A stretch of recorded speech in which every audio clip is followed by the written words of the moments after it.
Бабайга в основном работает ночью, чтобы их не видно было днем. И вот прилетела она.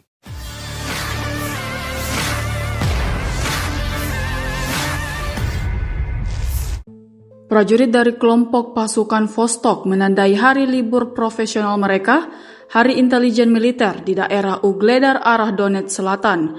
Kelompok pengintai melakukan tugas di bawah pengawasan terus-menerus dari udara. Operator UAV sayap tetap mengawal grup secara real-time dan berbagi informasi tentang target yang terletak di rute mereka. Berbeda dengan UAV bermesin pembakar internal, UAV sayap tetap Supercam dilengkapi dengan motor listrik yang tidak mengeluarkan panas. UAV ini masuk jauh ke belakang musuh dan bekerja di ketinggian. Setelah memperoleh informasi intelijen tentang lokasi titik tembak musuh dari operator UAV, kelompok pengintai mendekati posisi angkatan bersenjata Ukraina dan menghancurkan dengan ATGM. Selama misi, pengintai memusnahkan titik tembak, menjinakkan jebakan, dan menghilangkan sarana peringatan di sekitar benteng angkatan bersenjata Ukraina agar infanteri dapat memasukinya dengan aman, dan mengumpulkan koordinat kelompok perangkat keras untuk artileri yang menetralisir beberapa pertempuran infanteri Bradley buatan Amerika Serikat.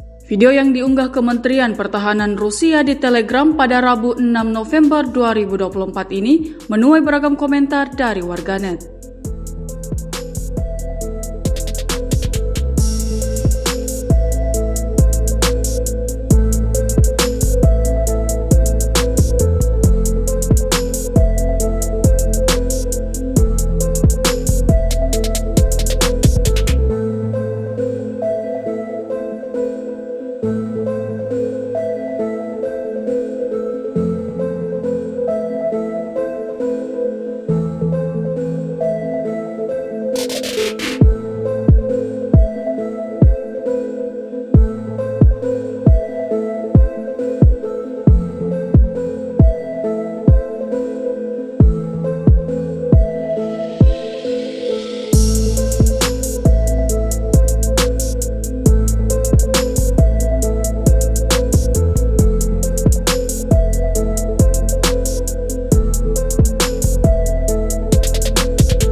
Download Tribun X sekarang, menghadirkan lokal menjadi Indonesia.